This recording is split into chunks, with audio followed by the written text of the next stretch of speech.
Hello, dear listeners. We are still trying to get Pride Month all caught up, especially in time for July, since we do have some more fun things planned out there. So this is actually a bit of a time capsule episode from the vault, if you will. If you've been here a while, you might remember that at one point last year we were going to try to cover the Haunting of Bly Manor for Pride Month and then Wrath Month, but it just didn't end up panning out. So this is that episode, so please keep that in mind for any out-of-date references. This episode is about a year old now. And you know what? I will say that to make up for the fact that this episode is so old, I am actually going to use this time to encourage you. If you are a fan of Mike Flanagan's work, or even if you want to dip your toe into his work but are a bit of a fraidy cat, please go see Life of Chuck in theaters. It is a delight and a half. I absolutely adored it. Mike Flanagan is just very good at tugging at the old heartstrings. And you know what, since I'm already here, here's a gentle reminder that the following podcast is for entertainment purposes only. The views and opinions expressed therein are solely those of the speakers. And this podcast will include swearing and discussions of death, violence, abuse in its many forms, including towards children, infidelity, and grief. Listener discretion is advised. The story had held us round the fire, sufficiently breathless, but except the obvious remark that it was gruesome, as on Christmas Eve in an old house, a strange tale should essentially be. I remember no comment uttered until somebody happened to say it was the only case he had met in which such a visitation had fallen on a child. The case, I may mention, was that of an apparition in just such an old house as had gathered us for the occasion, an appearance of a dreadful kind, to a little boy sleeping in the room with his mother and waking her up to the terror of it, begging her not to dissipate his dread and soothe him to sleep again, but to encounter also herself, before she had succeeded in doing so, the same sight that had shaken him. It was this observation that drew from Douglas, not immediately, but later in the evening, a reply that had the interesting consequence to which I call attention. Someone else told a story not particularly effective, which I saw he was not following. This I took for a sign that he had himself something to produce, that we should only have to wait. It's part of the sales package. They can charge a few hundred extra for the ghost story. Look, I love a good ghost story. I just don't want to sleep in one. We honeymooned in Ireland. They kept telling us to look out for Seamus, the stable boy. Oh, Seamus. They said his head was crushed in from where a horse had kicked him. Ghost stories are worse when there's a kid. Adds a little something, doesn't it? I have a story. Well, it isn't really my story. It belongs to someone I knew. And it's not exactly short. Well, it seems we have time enough and wine enough. Why not?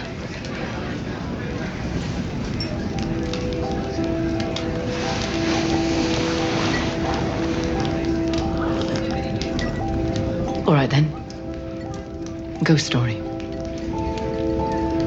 Again, this story isn't mine, but it is full of ghosts of all sorts. And if a child gives the effect another turn of the screw,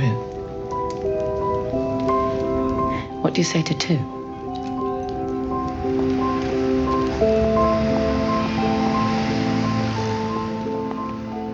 Welcome to Niche Retelling. This Pride Month, I'm running through the public domain with a pack of wild lesbians to explore all the ways old tales are made new. Let's go!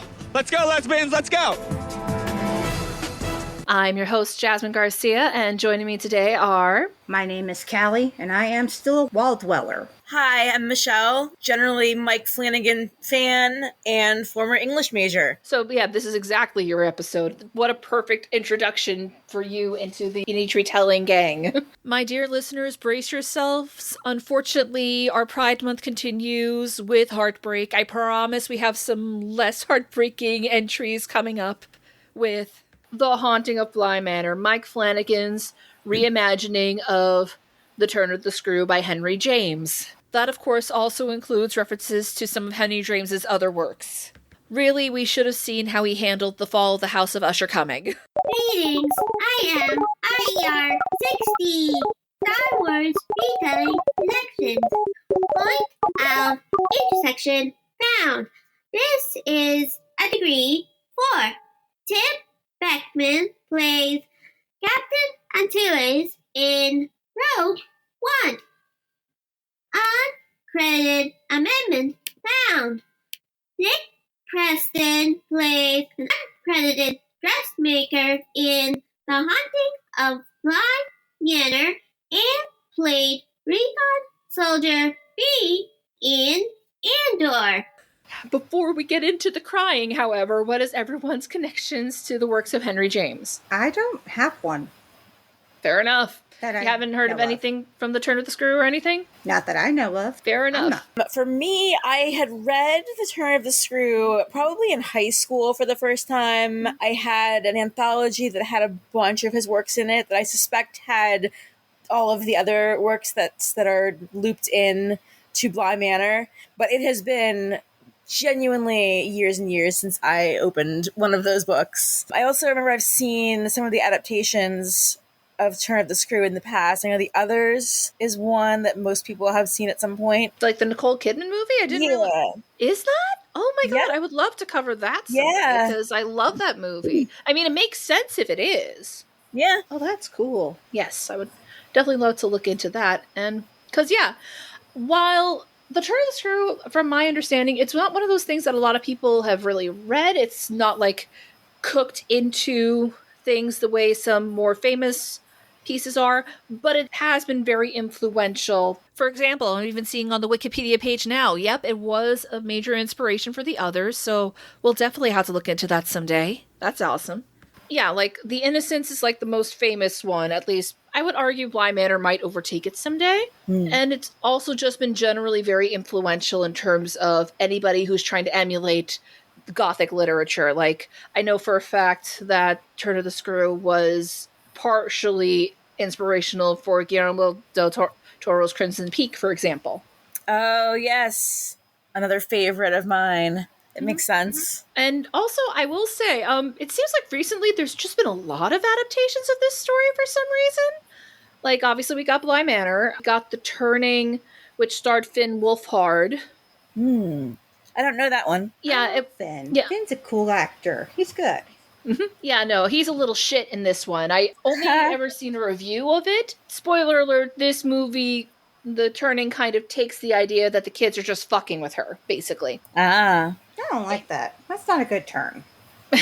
And there's also a book called The Turn of the Key, which was written by an author I really like because she also did In a Dark, Dark Wood. That's a really good thriller novel I enjoy. As far as I'm aware, that's a modern take on the story. Yeah, so The Turn of the Key by Ruth Ware, and I enjoy Ruth Ware. She also did The Woman on the Train, if I'm not mistaken. Oh, right. This is a very influential story, even if maybe not a lot of people have read it necessarily. And yeah, my first introduction was definitely Bly Manor, but for the sake of this podcast, because whenever I can find the time, I do want to read the original text if I don't have any familiarity with it.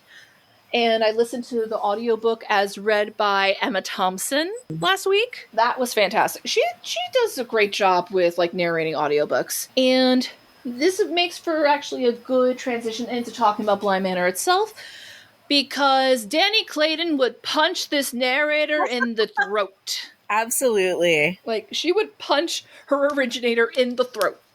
Yeah, we'll go right into it, because literally so early on into the show, Danny out and out says, "People do, don't they? Mix up love and possession. I don't think that should be possible. I mean, they're opposites, really, love and ownership." The whole idea that love and possession, no, they aren't the same thing. They can't be the same thing. The narrator, who is unnamed in the original novella, can't relate. It is fascinating that that was the direction that Mike Flanagan went with, and we'll get further into that. Do we want to talk a little bit about our connection to Mike Flanagan as a creator? Sure, I will. Man, at this point, I feel like I have seen everything he has ever touched and just been wowed by it.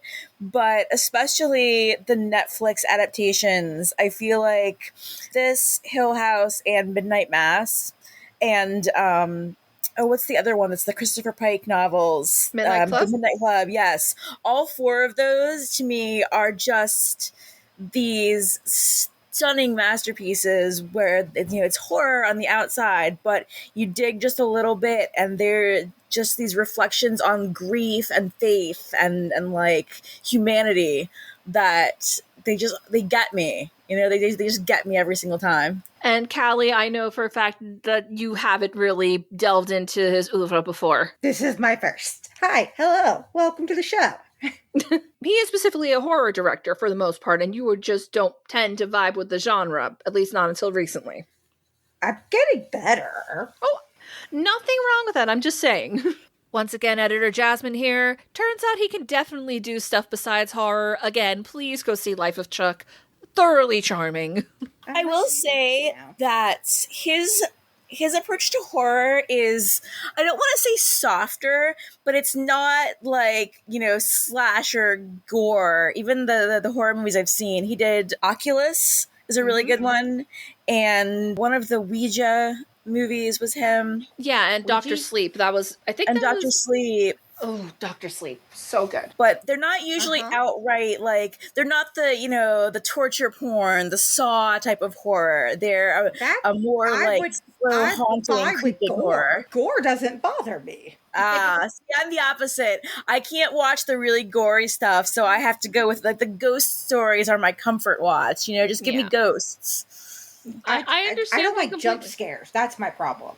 That makes sense. Like, horror is actually a really diverse genre. There's so much you can do with it that, to be honest, when someone says they don't like horror movies, I'm just like, are you sure about that? Or are you just writing off the whole genre because of what people think of it? And in fairness, I feel like that happens a lot less lately because horror is doing surprisingly well these days.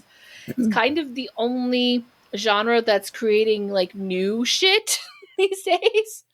Well, and I think for me, like, Scream was kind of my first foray into horror. Like, you'll tell me that. And then you got me into the Dark Universe podcast, which is not horror, but it's not... I'm so easily spooked that it's very easy to call something horror to me and it be accurate. The bar is low. The bar is a tavern in Hades. That is very fair. Try to raise it, but... Yeah, and I do agree with Michelle in that Mike Flanagan does make for a good gateway, perhaps, because his stuff is really so emotional and almost, maybe cerebral's too strong of a word, but it's horror that does make you think a little bit and makes you feel things besides the horror. It's horror that has a lot of heart. It's empathetic horror, which honestly I think all good horror should be a little bit, which I think helps make the scares pop even more. Because, yeah, you really just care about that these... truck that just fucking... Exactly. Like, he makes you really care about these characters, and therefore it's all the more devastating when terrible things happen to them. I've always said that Mike Flanagan is like my comfort director because I can, curl up with one of these shows where it's, a big scary house, but there's something cozy about it. There's something, it's just, the aesthetic is so cozy to me. So I can sit there and watch, scary things happening and just feel very, very, comforted by the emotional depth of it and just the surroundings. You know that the people are there for each other despite the horrible, scary things happening. Mm-hmm. Yeah, no, for sure. And looking at his wiki page, it has occurred to me, he's basically had something come out every year since 2016. Nice. That's impressive, especially given, the everything. Yeah, no, 3 movies all came out in 2016. He did the Origin of Evil Ouija movie, the one that everyone actually thought was really good, which, knowing that his fingerprints were on it, makes perfect sense. And then it was Gerald's Game, The Haunting of Hill House, Dr. Sleep, Bly Manor, Midnight Mass, Midnight Club, and then last year, The Fall of the House of Usher. He has been at it. He's doing a feature film with Mark Hamill and Tom Hiddleston, The Life of Chuck. Yes. Ooh, what's that one? What's that one about? It's from King. It's from Stephen King. Yeah, it's another Stephen King. Oh, fun. I'm excited. And then he's also doing an Exorcist film. Oh, that makes sense. He would rock an Exorcist. Dylan and Dalton are gonna love it. I believe he's doing The Dark Tower also. Oh, they're trying that again. Yeah, and he is like one of the only people I would trust now with The Dark Tower. Like, I've seen his adaptations of the Christopher Pike novels I grew up with, and I've seen him adapt Stephen King. So I'm like, yes, I will trust this guy with this beloved series. He will do great. He owns the rights, but he's not necessarily doing it now, but he owns the rights. Fair enough. I'd love to see what he does with that. Really, the Netflix series, or at least most of them, have just kind of become a tradition to watch with my mother. Like Hill House we watched together, Bly Manor we watched together, Usher we watched together with my father, and we also watched Dr. Sleep together. Like, he's one of those directors that we've bonded over because, yeah, we love a good spooky vibe, and he's just very good at atmosphere and getting really good emotional beats out of his people there. It's just, I have so many feelings. And now, before we go any further, I do want to do a quick IER TLDR regarding the original novella. To sum it up, we've got this unnamed governess who's going to take care of these two newly orphaned children, Miles and Flora, and she basically becomes convinced the house is haunted, and the ghosts are trying to corrupt the children, and in her desperation to get to the bottom of that, she ends up killing Miles. I thought he was dead until the end of the 9th episode there. I thought he was dead for a while there. I mean, you weren't 100% wrong, because, like, the thing about Flanagan, and it's something that occurred to me while I was listening to the book, because why is it that, in spite of the fact that he is not a loyal adapter at all, like, because The Haunting of Bly Manor is not a bad thing. No, it really isn't. And I came up with kind of articulating why it works for me, and I wrote it all down here. He will often take the bones of the story and build new flesh around it. He made Hill House about a broken family, which we mocked in the 2003 remake for. He made Poe's greatest works about the evils of capitalism coming home to roost and rot its benefactors. And he made The Turn of the Screw, a tragic love story, and we thank him for it. And I think the reason why is because, much like the monologues that shouldn't be so affecting in his works, it's all coming not from a cynical attempt to make it more modern or more relatable, but I truly believe it's coming from a very sincere and passionate place. There's a reason Stephen King let him add a reunion between Dan and Jack's ghosts in Dr. Sleep, even though he famously loathed Kubrick's film. Flanagan makes really all his adaptations about what it means to love and lose, and it works. It's like he's playing a symphony with our heartstrings, and I'll take doing that well over a loyal adaptation every day of the week. Well, there's also, it kind of reminds me another Stephen King piece, Shawshank Redemption.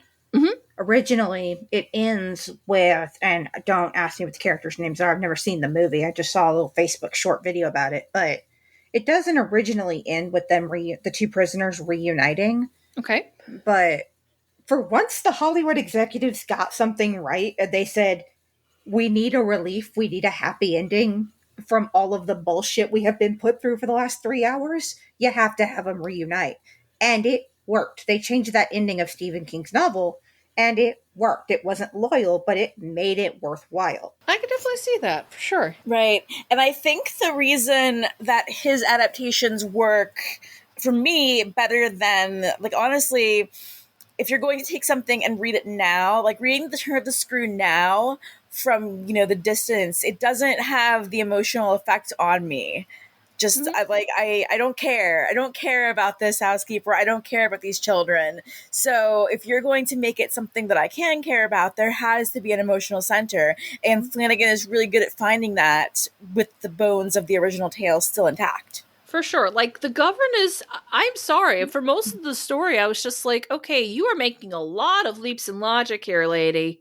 Like, did you stretch before attempting those mental gymnastics? Exactly. Like, she just comes off very paranoid and unreliable. And most importantly, she comes off very entitled to the children's affections and love. Like, she romanticizes them one moment and makes them out to be little devils the next. It's just like, listen, I get it, lady. I tried working with children as my first job too. I get it's hard. I think this story might have hit a little too close to home given my trauma regarding working in the education system. But even with that in mind, she came off very unhinged and judgmental. And when she does end up killing Miles, it's just like, well, what was that for? Like, you don't know what these ghosts even want. Right. And I feel like it was much more of a shocking ending, and like the whole, oh, it's atmospheric, it's spooky, she's slowly going mad, and then that was a real punch of an ending. But now I feel like no one just wants the punchline to be, oh, she killed the kid, like that's a horrible ending for a story.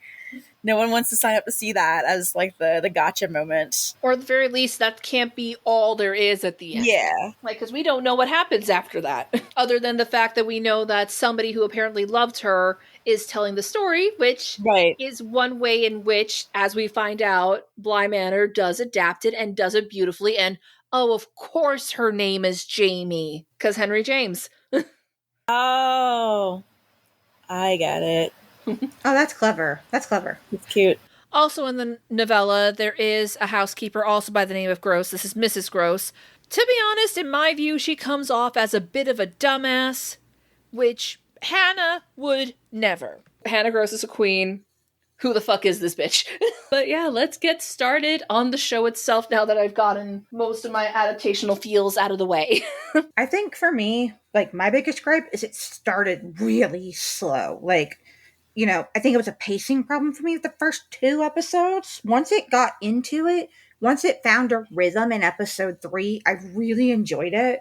Those first 2 episodes, it was a slug for me. I really liked it after that. But those first 2 episodes, I was so frustrated. I could not disagree more, but I understand, I guess. The thing about ghost stories is you gotta set the stage. You gotta take your time to set the stage. Like, I understand thinking it's slow, but for me, who loves this, the gothic horror, the atmosphere of it, I could just sit there all day and watch these people doing spooky things in the pretty house, and honestly, I could watch Victoria Pedretti emote at the camera for the rest of my life. Like, whatever, she's just riveting to watch. She knows how to act a panic attack, and what I love is that they don't make her make it look pretty. It's like, no, this girl is going through it when any of her characters have panic attacks, because both Danny Clayton and Nell Crane do. I haven't seen You, but I know her character is unhinged on it, so I'm sure it happens at least once.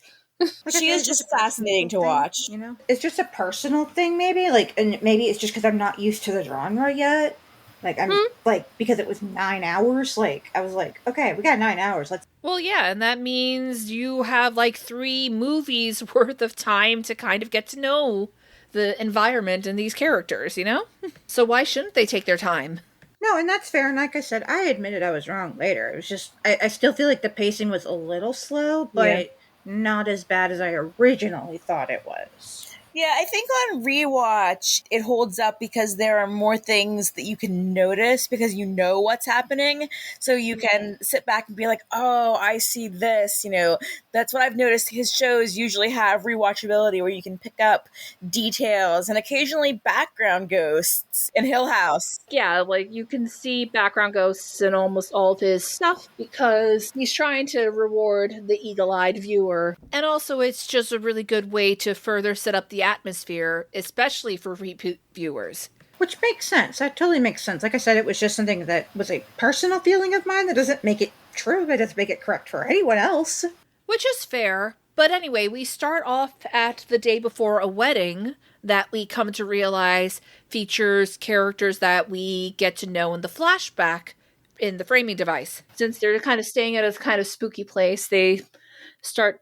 Well, one particular guest starts telling a story, and it's of this young former teacher named Danny Clayton who becomes an au pair for a pair of recently orphaned British children, Miles and Flora. And clearly, Miss Clayton has a dark past. You can pretty much tell from that first episode, okay, something is up with her. She's clearly got something traumatic going on, to the point where even in the second episode, we see this ghost with glasses that seemed to be in flame behind her at one point. Right, and I thought it was interesting, going in with just the knowledge of the original book, but not knowing where they were going to go with it.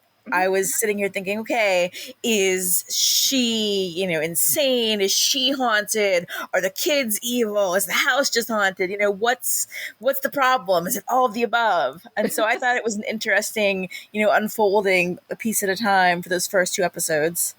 Yeah, and also one thing that, is pointed out by the end by the bride, who we go on to find out is the little girl that Danny had taken care of. I liked your story. I'm glad. But I think you set it up wrong just in the beginning. Is that so? Yeah. You said it was a ghost story. It isn't. No? It's a love story. And of course, our storyteller, who turns out to have been the gardener, Jamie. It's like... Same thing, really. What's interesting about that first scene where Danny and Jamie even just kind of look at each other, apparently that wasn't supposed to be like that. Like, there was supposed to be a whole other scene of them actually properly meeting for the first time. And that narration about how it felt like they had known each other the moment they saw each other, that had to be added in because they couldn't get that scene to happen. So one of those examples of narration being kind of a way to hide the seams of there being a problem in production. See, I didn't know that. I don't think any of us really thought too hard about that when we first saw it, because oftentimes you can tell if it's clearly trying to fill in a blank there, but no, it it's just doesn't look like it. For sure.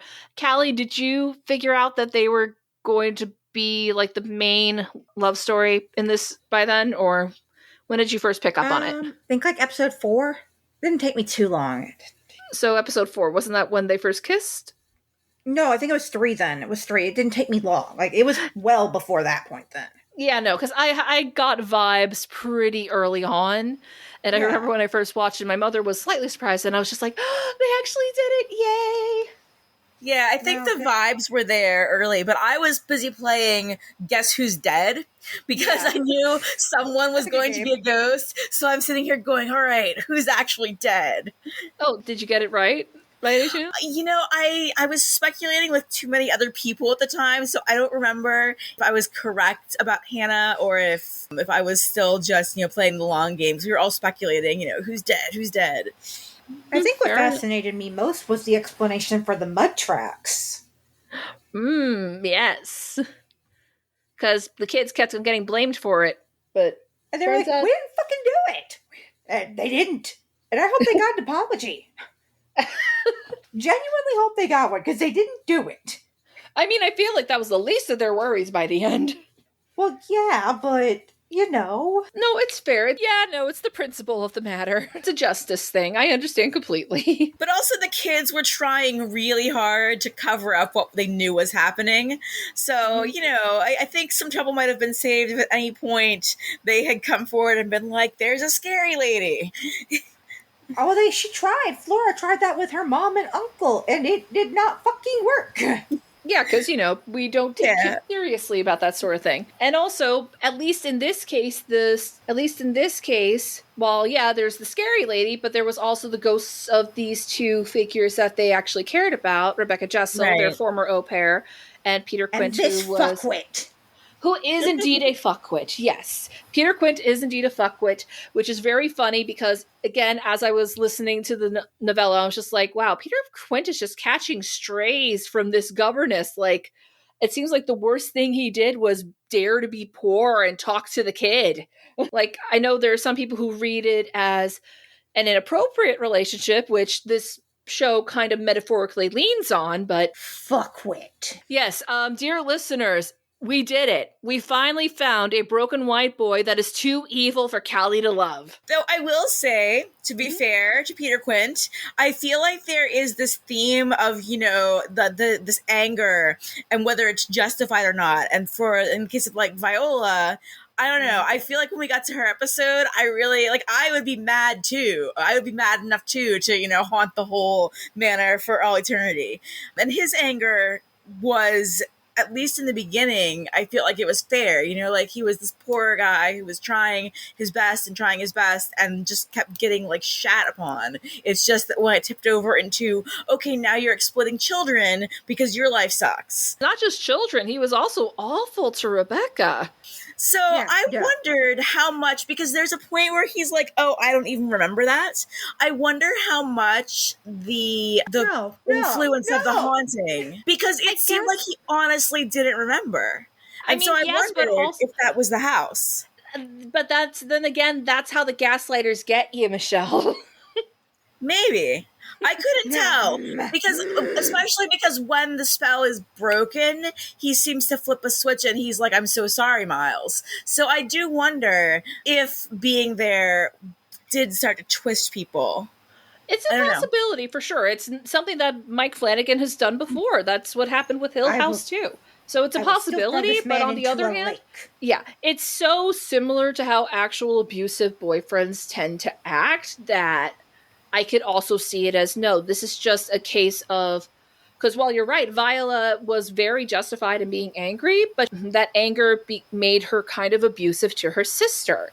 So it's just like... But then it would make sense that she would pass that on to somebody else and make them do that to someone else. Shit. I feel like her influence was a presence that, because he was angry and because he was just too angry, her influence fed him in a way that was more toxic than, for example, Hannah. Hannah was fine. Hannah went on being Hannah until she started to slip. So it's interesting. It's a theory. It's a solid theory. That's another thing I really appreciate about Flanagan's work. There's a lot you can kind of dig into and read into things. You get to blame Michelle now that I'm a little bit sad for him. Oh. I mean, listen, I was already kind of sad because it is heavily implied that he too has been abused, but if anything makes the way he is exploiting Miles all the more tragic. Like on TV tropes, it's even pointed out. It's like, gee, does this treatment of Miles remind you of anything? Right, the cycle of abuse, you know? Mm-hmm. Yeah, no, tragic, sorrows, prayers. Anyway, let's throw this man into a lake. Still, yeah. Well, I mean, that Viola kind of had the right idea there.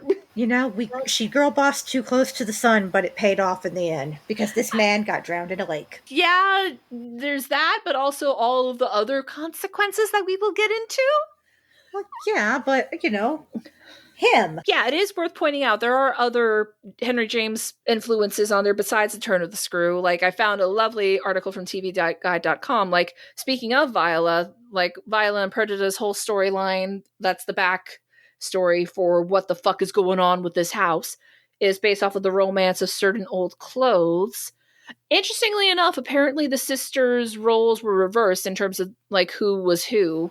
So I thought that was so interesting to me. I feel like what happened there was Kate Siegel was like, I want to be Viola. I just want the name to be different, and they just went with it. Yeah, because you know she is his wife. So if that is what she wanted, because there was no good reason for it, they just did it. I mean, they do that with Dracula adaptations sometimes too. Like they'll switch Mina and Lucy's names for some reason. Yeah. I don't get it. I don't get the point of that. You know what? That was such a low problem, that the bar of things to worry about with an adaptation. I don't give a shit. Yeah, no, because that flashback absolutely slaps. Because usually it is shocking to me that they were able to just completely stop the action right at the climax to tell us the backstory, and it still works. Right. To me, that's impressive. That's the episode that just undid me. That was what got the waterworks really going, because watching Viola's story as someone who has struggled with chronic illness and someone who is a mother to, at the time, a young daughter, I was like, bitch, I would be mad at these people too. I would be mad at everyone. I would be mad at men. Like, every man can get in the sea. Like, you know, I would have been that angry too. And angry enough to just not go. Yeah, it's like, you know what? It's impressive that she was just so determined she literally cast a curse on her own home. Right. Too angry to die and too angry to let anyone else leave ever again. I fully support you, Viola. I will say, like, I know that they talked about like how Perdita, I always mispronounce her name. I want to call her, like, I know I'm saying her name wrong, but that's just because, like, it don't sound right. Yeah, I always want to say it Perdita because that's just what sounds right to my brain. That Perdita. You can blame 101 Dalmatians for that. Yeah, Disney, it's Perdita. Yeah, it doesn't scratch the brain the same way. Not the point. The younger sibling, the younger sister, they were like, it wasn't really mercy. And I'm like, I don't care why she did it. It was still merciful. This was getting out of hand and ridiculous. Like, yeah, like, after a certain point, it's like, as a chronically ill person, too, I want to clarify that, too, because, like, I was just like, yeah, this is. No, it was like we are putting everyone out of their misery here. This needs, I mean, it was terrible for everyone. Like she was abusing Perdita, and she was also suffering, and like suffering for years and years. So it may have not been mercy in her head, but I feel like both of the sisters, you could see their point of view. Like you could understand how both things could be true. Yeah, it's like, on the one hand, you really can't blame Perdita for doing it, but on the other hand, you can't blame Viola for feeling betrayed, especially once she went to grab what was her daughter's inheritance, and all she wanted to do was see her daughter again. God. Well, that just killed me. They were going to lose the house. I was fully on Perdita's side for that one. No, of course, but the material I also objects are not the point. Yeah, no, but for sure. From the point of view of Viola, you die, but you're trapped in there. You're trapped by your own despair, but you have this one glimmering hope that you will see your daughter. And what happens? Your daughter throws you in the lake. Like that, that's the final slap. This poor woman. I'd be that mad too, man. I don't know. Yeah, and I love the conceit that the longer a ghost stays in the house, the more they lose themselves. Like, oh, like there's just something about the way memory ties into identity in fiction, man. Oh, I have so much to say when we get to the final episode, the final part with Danny losing her memory, and we'll get there. But yeah, getting back to the main thing, it's just what I love is everyone kind of gets their episode to shine. Like, we get to see Miles in school, which, by the way, Father Stack, possibly best fictional Catholic ever. Like, he is trying so hard to be a good mentor to this kid. I mean, in fairness, that's not a high bar, bestie. I know, but like he clears it. Like he tried everything. And what makes it all the more heartbreaking is knowing that the reason Miles was being terrible was because he was trying to get back to his little sister. Right? That's so heartbreaking. Like, this is the point where I'm watching it going, okay, was the kid always a little bit evil? And then no, you realize he just desperately wants to go back and take care of his sister. And I gotta give props to the young actor who played Miles, Benjamin Evan Ainsworth. He really kills it in this series. I really got to give him a shout out, even though the thought occurs, oh my god, he's probably a teenager by now. Ugh. Like, you believe when he is being genuinely Miles, and you can see the subtle differences when he is being possessed by Quint, and it's Yeah, I really think both kids pulled off the sense of like slight creepy otherworldliness, but also just these big giant emotional eyes. So you get both of the like ghostly sense and the, oh god, they're actually children that are being hurt by this. They're children being hurt who have already had like a conga line of trauma even before the ghosts showed up. Yeah, it was fucked up. Like the whole thing was just a fuck show. Yeah, and like while I feel like it's strange credulity that they would just forget about all of this, but on the other hand, thank God. Oh, I have things to say about this. Are you blaming the ghost? No, I don't think there was anything supernatural there. I think that was, so first of all, I feel like it was in some ways a nod to, I don't know if any of you are familiar with Stephen King's It.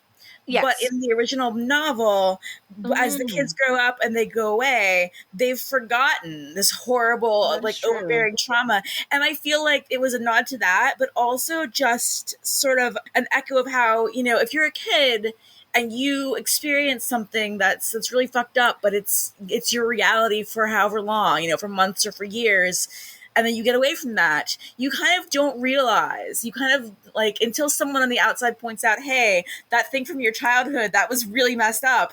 I don't know. I feel like for a lot of people, we don't realize that in retrospect, and we kind of forget because when you're a child, Jazz could confirm as having been the bestie.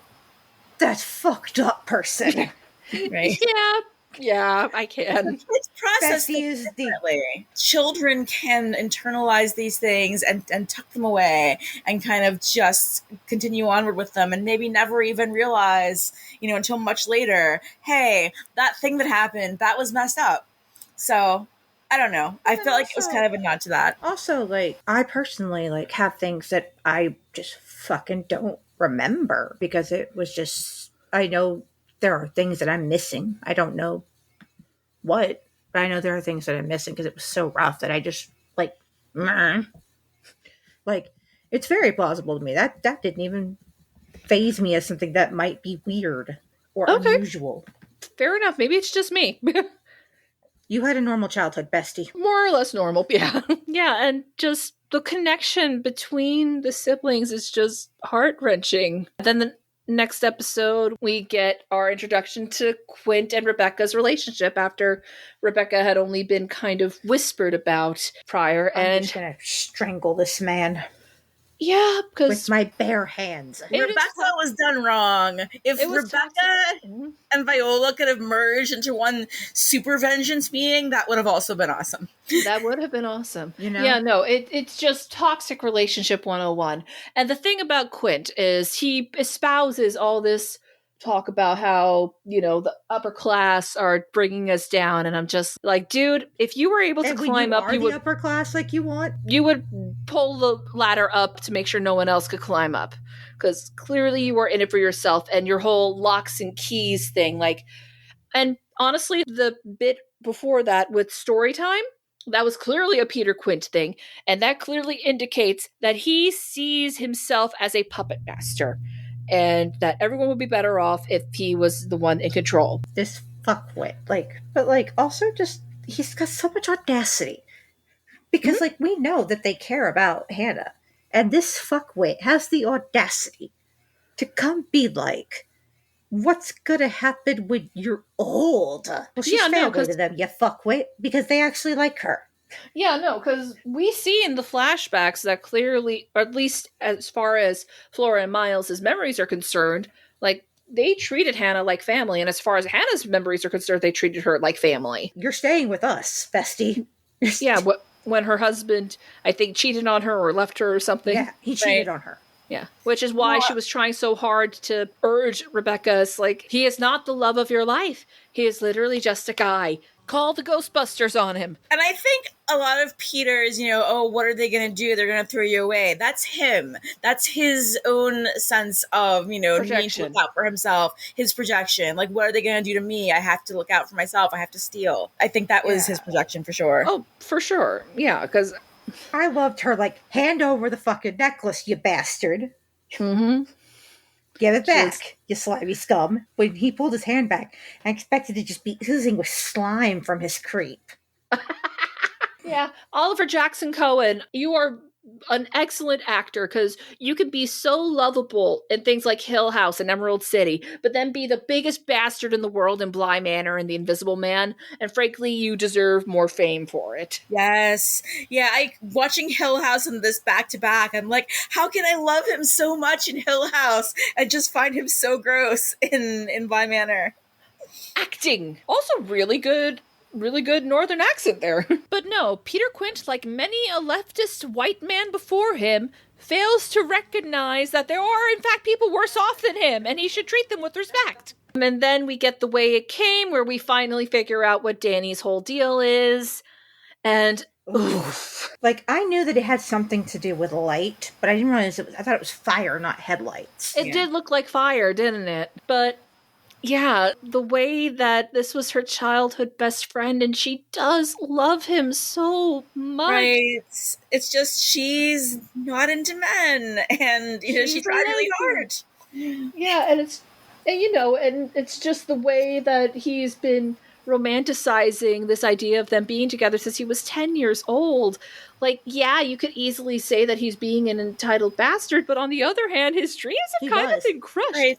And he had no idea. Like, at this time, her being out as a lesbian would not have happened. And so, and he's just thinking, oh, my best friend suddenly doesn't love me this way, like, what? So it was awful. It was just so traumatic for both of them, Yeah, and then for him to literally die as soon as she dumped him. I mean, at least he didn't have to deal with Ben and Jerry's overload. I don't know how to tell you this, Callie, but Ben and Jerry's overload is better than death. I don't know. That's debatable. man, but just that trauma for her to come out and confess this to him, and then lose her best friend in one instant and have it be more or less her fault, and then everyone consoling her and like being overbearing with the he loved you. Oh God, I felt more for her than him. Like, dude, you were an asshole. I mean, yeah, but on the other hand, like, I understand why I'm sure that if he hadn't died immediately, he probably would feel bad about it. At least I'd like to think so. It's just, you're not going to be at your best when I get. That's not the energy I got from him, but okay. Did you get like nice guy syndrome from him or something? Yeah.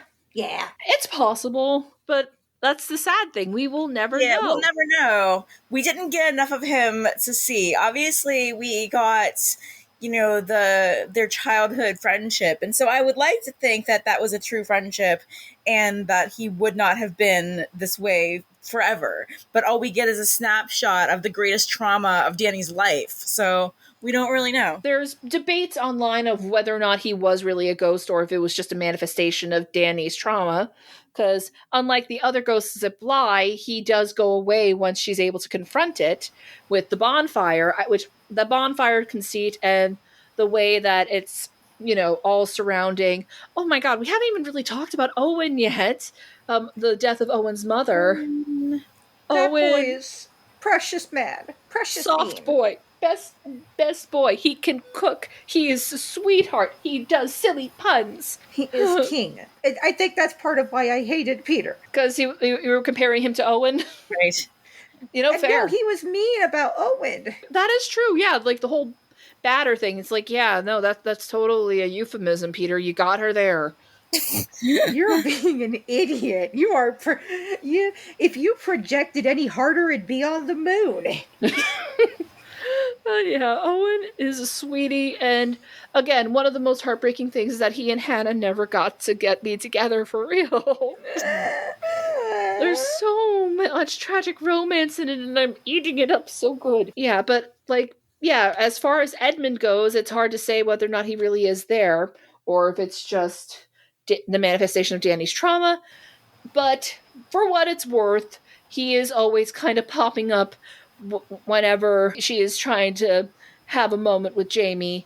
And when we first saw him at the funeral, he was holding her shoulders in a rather possessive way. Yeah. Which to me, it was her guilt. I felt like it was, and especially her guilt connected to this romance with Jamie, because I feel like, again, it was like the 80s, early 90s, I think. And so for her to have, this identity as a queer woman, and that was her secret. So that, and the guilt that maybe she killed her fiance, I feel like that was a big thing. Yeah. Danny clearly, at least for the first half of this, kind of gives off the sense that she does not believe she deserves pleasure at all. She does not deserve good things because she is feeling so guilty. And it's only through the influence of especially Jamie, Jamie is such a saint, honestly. Jamie's whole thing is that she does not really like people at all, for the most part. She prefers plants because it's a lot easier to put in the work and see the results. But when she finds people like those moonflowers, where if you do put in enough work, it'll be worth it, she will love the shit out of you, and that is what we see with her and Danny. And oh God, I'm going to start crying on this podcast. They're so good. They're so fresh. I remember when this first came out, people were saying in terms of us sapphics, it's this is our Titanic, this is our The Notebook. Honestly, though, there's such a good relationship, and I honestly thought, there was a part of me that was okay, we're gonna get a happy ending, though, right? She's gonna get there just in time and tell off Viola. I don't know, the strength of her love will beat back Viola. But no. It is, at the end of the day, still a horror story. That was rough. Mm-hmm. And we'll definitely go more into that, I think. But first, let's get into Hannah's episode, which was... That was spin-inducing, though. I got vertigo from that, because, I couldn't figure out where I was in time half the time. But which was kind of the idea, and I feel like that's how it feels for the ghosts, because we do wind up finding out, no, it's not just her that's just constantly going through this weird Rolodex of all their memories. Like the ghosts do it, the children do it while they're being possessed. It's such a fascinating take on what it is like to be between life and death like that. And talking about force of will, like Hannah, much like Viola, she just went on like, oh, I'm dead. I'm not even gonna stop to take that in. I have shit to do. Yeah, it's like, nope. Let's fucking go, bitch. Let's fucking go. I got shit. We got a house to clean. Let's fucking go. Yeah, exactly. We're just going to compartmentalize. It really is giving what a lot of us would probably end up doing if we did end up dying on the job. Which don't joke like that, bestie. Head down and keep the house running. And it's just, and also just Michelle, when you rewatched this, did you catch that bit about Miles saying he had a nightmare about hurting Hannah?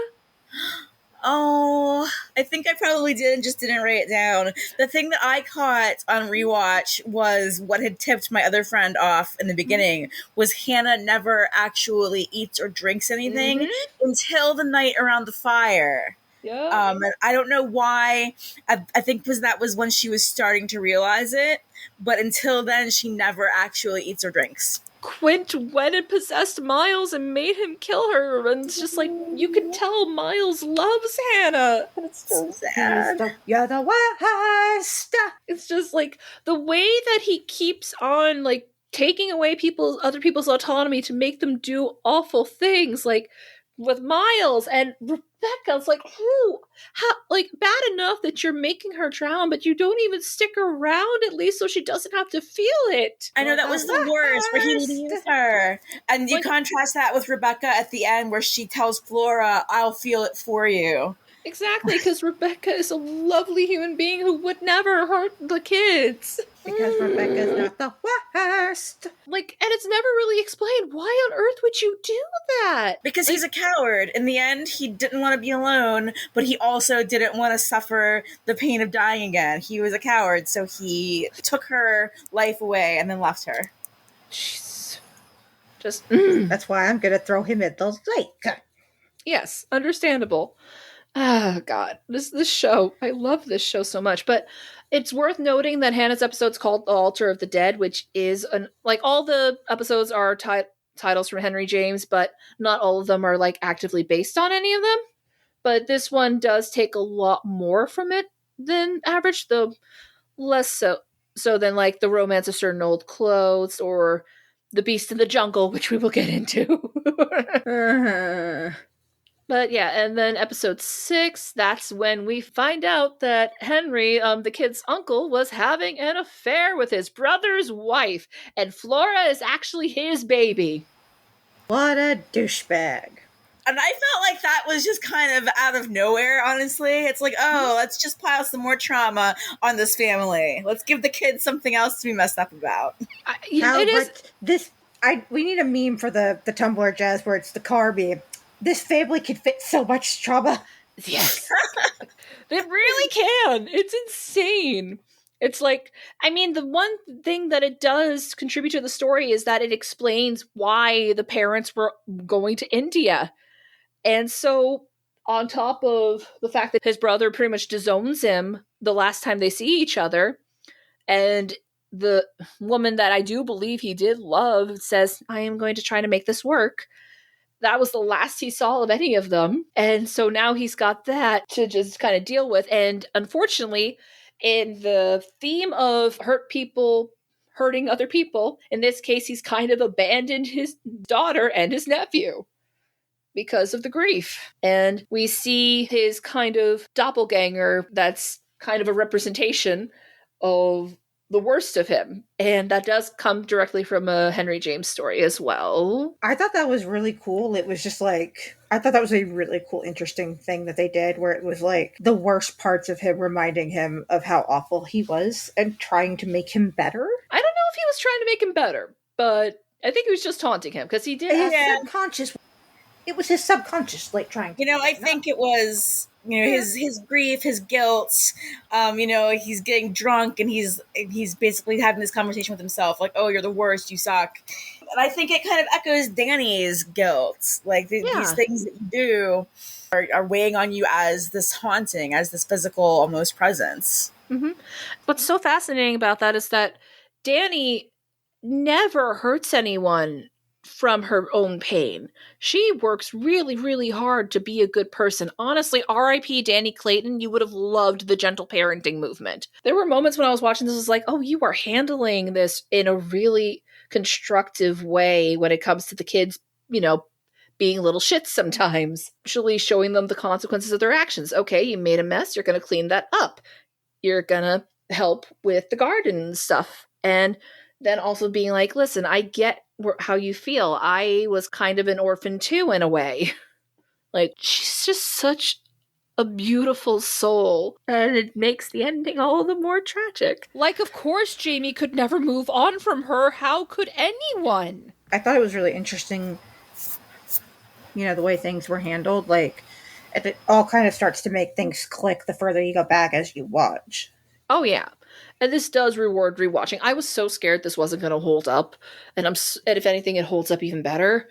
And speaking of Danny being a beautiful soul, which makes it all the sadder when she basically gets tied up by her own charges at the end of the Henry episode. Yeah, this is the one where I was just like, no, children, stop what you're doing. I thought they were going to end up killing her right then and there. Oh, and God, I'm just like, this is the most tragic thing.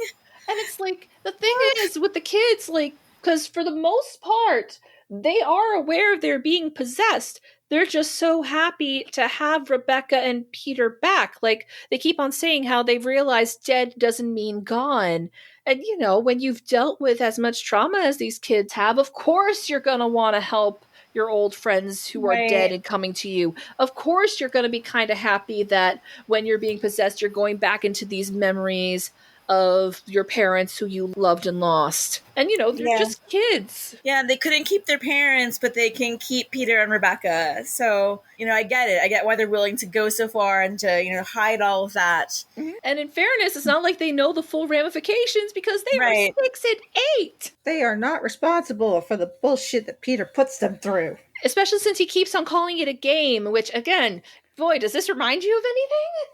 Throw this man into a fucking lake. I get not wanting to become a blob zombie thing. That's very depressing. But this ain't the way to do it, bestie. Which I think that's why he ends up apologizing to Miles at the end, because he can sense that the curse has been broken. It's just like, oh, so I did all this for nothing. Oops. Might be. That's the thing. I don't believe that Quint is heartless. He is a monster, but I don't believe he's heartless. He's not quite a sociopath, but he's getting there. He's trying. I think that he is very much acting out of his own hurt and out of what happened to him as a child. So I think in that moment it hits him, like, hey, I am doing what was done to me. I'm taking away these kids, consent, and I'm abusing them. And what was it all for in the end? Nothing. Yeah, you lose. Because, good day, sir. Because they're basically planning on permanently possessing the kids, or at least Quint was. But Rebecca tricks him to thinking that's what she's going to do. But instead, they're trying to get Danny out, and she urges Danny to get Flora out of this. But again, Flora is just a kid and doesn't want to leave Miles. And Danny gets caught up by Viola. And that's the other point where I'm like shrieking. I'm like, okay, they can't kill Danny right here, right? Like, that isn't going to happen. We still have another 2 episodes left. So come on, someone, Owen, come through. Yep, and I mean, Owen and Jamie and company do kind of come back in the finale because they get this weird sense that something's wrong. Henry comes back to Bly just in time to do the first good thing he does, but of course he almost dies for it. Figures, right? Fucking miracle, though. Truly. Truly a miracle. The most miraculous, shocking thing the whole 9 episodes. And, well, Flora tries to sacrifice herself for Danny. And, since Viola, she has a whole sense that I'm looking for a child, this must be it.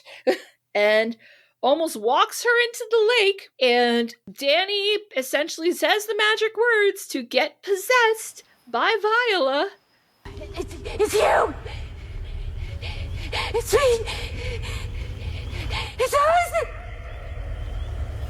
And now she essentially has her inside her. And I think there was something really moving about the repeated "it's you, it's me, it's us," because that was Viola's whole thing. Like, she was so lonely and she was just seeking her daughter, but this connection with someone. And so when finally someone comes to her and offers to take her in and she's together with someone again, like, that's as happy ending as the evil, vengeful ghost was going to get. So there was something really touching about it. Yeah, but on the other hand, it's all about that love versus possession theme here. Because, the idea of, no, we are completely locked in and nothing is allowed to separate us, that is possession. And every instance of that has been toxic. But I think at the end of the day, even though Danny's story is a tragedy, her unselfishness and the fact that she did have enough love in her to defeat, Viola's rage, at least when it came to, the outward projection of it. I think there is something really beautiful in that she was accepting this lonely soul into her and saying, no more, it ends with me. I can love enough. Yes, exactly. And that's what makes her such a great heroine for this story. Like, again, that is an act of love rather than possession.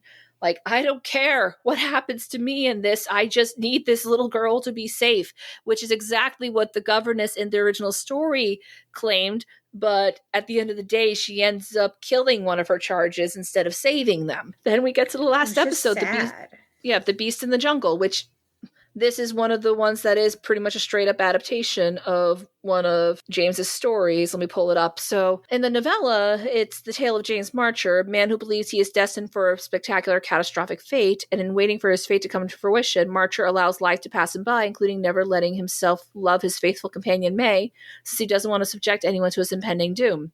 So once again, it is taking like the basic bones of the story and twisting it, because The Beast in the Jungle is basically all about Danny and Jamie's lives together over the 13 years since they left Bly. And this time through, it really struck me, Danny, the way her fear really paralleled something like living with like a terminal illness or something like dementia, where you're going to lose yourself. You know that you're on borrowed time and you're going to slip away like more and Owen's more. Mom. Exactly. Yeah. And so, like, watching that and hearing her say this, if you had even like a parent or someone, or even someone who's living with like a chronic illness that takes more of you every day, I feel like it was really, reflective of that sense of something is going to take me, like something is taking me a bit at a time. At what point do I become a danger or a liability to the person that I love the most? And how can I resist that? And Jamie just says, we'll take it one day at a time. And she's willing to put in the work to make sure they can have a life together. And to Danny's credit and Jamie's credit, they do have a lovely life together, even if it is comparatively short. And especially considering the fact this was indeed, it started in the late 80s, went into the 90s. Like, this was a time when, no, they couldn't ever really get married, but we'll wear the rings and we'll know. And I will say, this rewatch made me realize, at first I was joking, but I actually do genuinely mean it. The wedding that is the framing device should have been either, I guess, Miles with a groom or Flora with another bride. Yeah, I agree. Watching it this time, I'm like, oh, Jamie and Danny didn't get their wedding. They got their civil union, but they never got to have that. So it would have been nice if one of the children had gotten their gay wedding. Yeah, like, I'm sorry, Greg Sestero. I'm pretty sure this is the best thing on your resume, but... Oof. You're probably right, but oof. Yeah, for those of, like, I don't know if you both know this, he was Mark in The Room. Oh, hi, Mark. Oh, no! Mark! Oh, no! I had no idea. Yeah, no, I didn't realize it until... That's so funny. I didn't realize until Charlie Marlowe pointed it out. I was like, oh my God. And I mean, in fairness, he does have that book under his belt. So yeah, fair enough. So I do think Flora's, her speech to Jamie at the end where she was like, I just keep thinking about that silly, gorgeous, insane man I'm marrying tomorrow. I love him more than I ever thought I could love anybody. And the crazy thing is, he loves me the same exact amount. lucky. Sometimes when I'm sitting next to him in that easy silence, you only get with your forever person who loves you as much as you love them. I start getting really, really terrified that he's gonna before I do, and then what am I supposed to do? How am I supposed to just live a life that he's not in? And you know, Jamie giving her the advice of, you shouldn't be thinking of losing each other at all. Don't let that hang over your happiness right now. Enjoy that easy silence with him. 'Tis rare what you've got. But when the time does come, years and years from now, mind you, will be hard every day and it won't get easier. But eventually, after some time, you'll find little moments, little pieces of your life that remind you of him. And they'll be silly and dumb, or they'll be sad and you'll cry for hours. But there'll still be a piece of him. And you'll hold them tight. It'll be like he's here with you, even though he's gone. and I felt like it was touching that she could pass that on to this girl. That's what she. And I do think it would have been. I would have been all the more poignant if it was a gay wedding. I'm sorry. I'm not just saying that because I think everything should be gayer. No, that's fair though. Like, it is fair. But like, I don't know. Like, when we're talking about, you know, like knowing how everything is going to end, just my immediate brain went to the Hadestown bit where it's like, to know how it ends is if it might turn out this time. Oh, like, that's just Hadestown. We really do keep on coming back to Hadestown, don't we? Sorry, it was just right there. Like, that no. That's the thing. Like, it keeps on popping up on this podcast because the whole thing about Hadestown is like, yeah, we know this story. It's a sad song, but we're gonna sing it again. But yeah, it's why we tune in to the Mike Flanagan show after we've seen any of them. We know it's going to rip our heart out. We know it's going to hurt. But you watch and you invest fully and you love these characters knowing that just because there will be that kernel of hope in there. Yep. And to go even deeper with that, any relationship you go into, you know that at some point it is going to end. Even in the best case scenarios, you are separated by death eventually. Unless you happen to die at the same time, which is super rare, even rarer than true love. And yet we do it anyway because the good parts are worth it. And the same thing goes with storytelling. And speaking of that kernel of hope, I will never listen to Sheryl Crow the same way again. Oh, God. Oh, so what do we think, guys? I feel like there are a few ways to take that ending, and I'm like, do we think that Danny is always there and she just can never see or feel her because that's how it is when someone we love dies? Like, they might, you know, whatever of them is there is not for us to know, but they still might be a constant presence. We just can't summon them. We can't look into the water and see them, you know?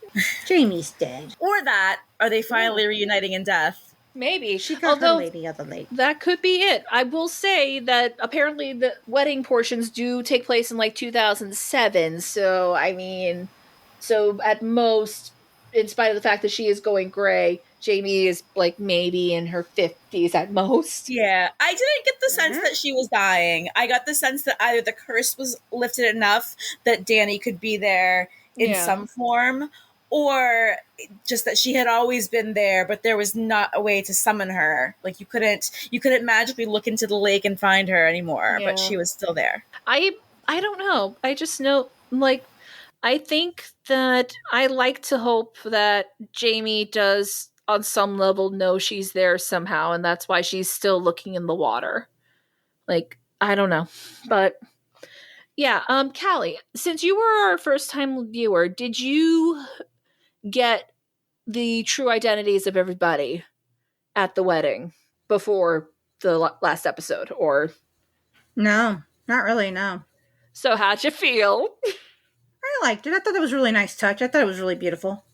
Mm-hmm. Very emotional. Owen, I figured out pretty quickly, though.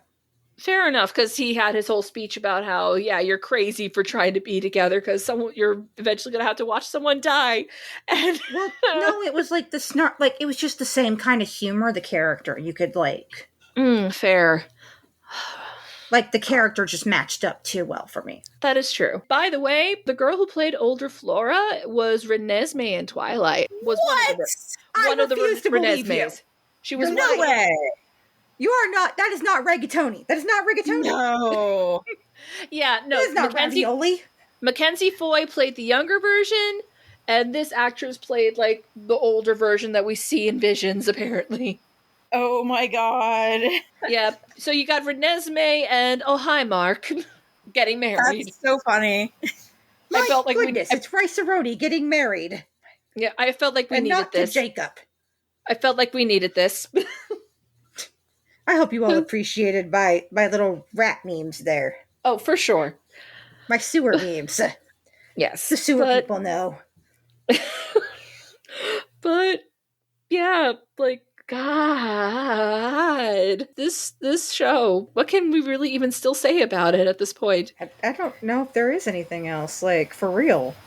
It's just really good. It's still one of my comfort watches. I would say on the level of like comfort to emotional damage, it is one of the more comforting ones because I feel like Hill House inflicts more emotional damage all the way through. There's so little hope by the end of that one. Yeah. But God, it's just so good and lush. And Mike Flanagan is a master storyteller, and he knows how to direct the shit out of his cast. I really appreciate that he often reuses the same actors, and so you get to kind of fall in love with his, recurring cast members in every single thing they do. Yeah, a hot take. He is doing the Tim Burton thing way better than Tim Burton ever could. Absolutely. Fair enough. Not hard to do, but fair.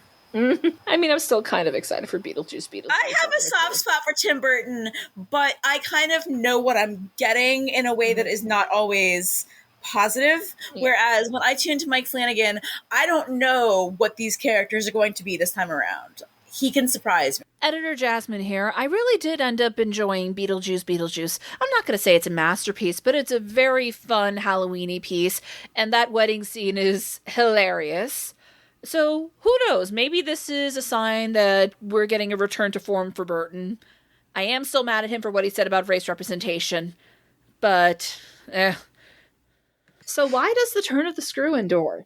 And why do the works of Henry James in general endure? People love a ghost story. I think there is something that just does not get old.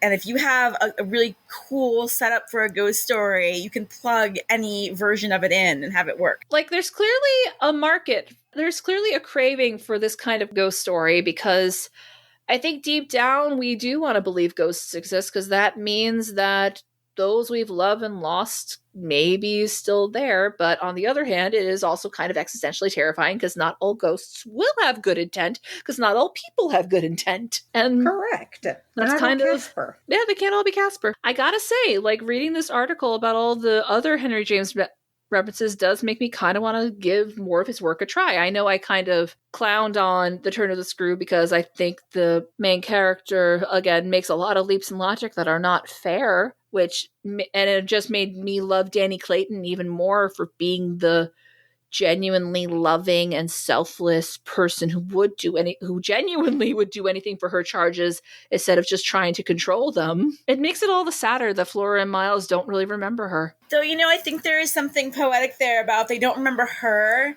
but they remember the love. They remember that they had this experience at Bly, and they don't remember Hannah by name, but they remember, that was the lady that stayed with us. They remember that she took care of them. That's true. I hope so, because, her love most certainly Owen said as much. Owen said all that. Yeah, exactly, yeah. So, her love shouldn't die. Final thoughts? It was good. I had a good time. It will always remain a comfort watch for me. I could sit there and watch it repeatedly back to back and never have it get old. Yeah, I just adore this so much. I can't say it's a comfort watch because Mike Flanagan's stuff, I wouldn't say they're very comforting, but they are so good and so perfect for spooky season in general, while this is not spooky season. I mean, some of us start celebrating as soon as 4th of July is done. But if you like spooky season hard enough, this is a comfort watch. Yeah, basically. That is fair enough. And, I will always find beauty in the tragedy of the two love stories in this. I will always find Bly Manor to be a beautiful, haunting place. And yeah, like as far as adaptations go, I think this story deserves to endure even further past its predecessor, I would even say. Yeah. And absolutely, if you have not watched Midnight Mass, I feel like it might be my favorite of Flanagan's works, because I don't recall actually if it is adapted from anything or if it's his own. It doesn't look like it is, but it does have vampires, so that's fun. It's such a good story. It's such an interesting reflection on faith. I heard the call. If you watch it as a Catholic or an ex-Catholic, be prepared to have your heart just like flung out of your chest. Yeah, it's amazing. Callie's the other flavor of religious trauma, but on the other hand, vampires. Yes, vampires. Vampires are almost secondary. Like, it kind of buries the lead. When I was told to watch this, no one talked to me about vampires because they were like, "Oh God, it's gonna hit you so hard. Just watch it." Fair enough. But yes, vampires. Anyone got stuff to plug? I got nothing. And obviously, Callie's plugs are out of date. I can say you can find everything you need from them on the link tree in the episode description. And our hero's call to action for the day is for Wonder's GoFundMe. Wonder is a queer refugee who has been chased away from 5 different countries and is currently staying at the Gorum refugee camp in South Sudan, and where a lot of queer people like them are trying to survive. And this GoFundMe will provide valuable resources to help provide emergency food, shelter, and medical aid, support safe gatherings and advocacy within the camp, help them secure legal and relocation support for those most at risk, and to continue being a beacon of hope for those who feel forgotten. So if you have room in your hearts and wallets, please consider donating in the GoFundMe link below. And as always, you can find me at Faber Vieira on all the socials. And you can follow this podcast on Twitter and Blue Sky at IER Podcast. And if you would like to help us reach the next chapter of our story, please consider leaving us a review or rating us on the podcatcher of your choice, telling all of your friends and family about us. And even better, if you have room in your wallets, please consider donating to our Patreon, our Ko-Fi page, or just the support the show link below. And speaking of the next chapter of our story, our next Pride Month episode is going to be on the Netflix original film, The Half of It, which is a high school flavored Cyrano de Bergerac that's also kind of about how the real love is the friends we make along the way. We hope you'll come join us. And remember, stories gain power in each retelling. For the rest of her days, the gardener would gaze into reflections, hoping to see her face, her own lady in the lake. She'd leave a door open at night, just a crack, should she ever come back, waiting for her lover to return. Years would go by, and as she slept underneath the water, the au pair's memories would fade, like Viola before her. Like the children, she too would forget her past. She would know nothing of the gardener, nothing of their life together. The details, the specific moments, would all fade away. More time will pass, and the water will wash away the delicate features of her beautiful, perfect face. But she won't be hollow nor empty, and she won't pull others to her fate. She will merely walk the grounds of Bly, harmless as a dove, for all of her days, leaving the only trace of who she once was in the memory of the woman who loved her most. Peter Quint, you devil! His face gave again, round the room, its convulsed supplication. Where? They are in my ears still, his supreme surrender of the name and his tribute to my devotion. What does he matter now, my own? What will he ever matter? I have you. I launched at the beast, but he has lost you forever. And then for the demonstration of my work, there, I said to Miles. But he had already jerked straight round, stared, glared again, and seen but the quiet day. With a stroke of the loss I was so proud of, he uttered the cry of a creature hurled over an abyss, and the grasp with which I recovered him might have been that of catching him in his fall. I caught him. Yes, I held him. It may be imagined with what a passion. But at the end of a minute, I began to feel what it truly was that I had held. We were alone with the quiet day, and his little heart, dispossessed, had stopped.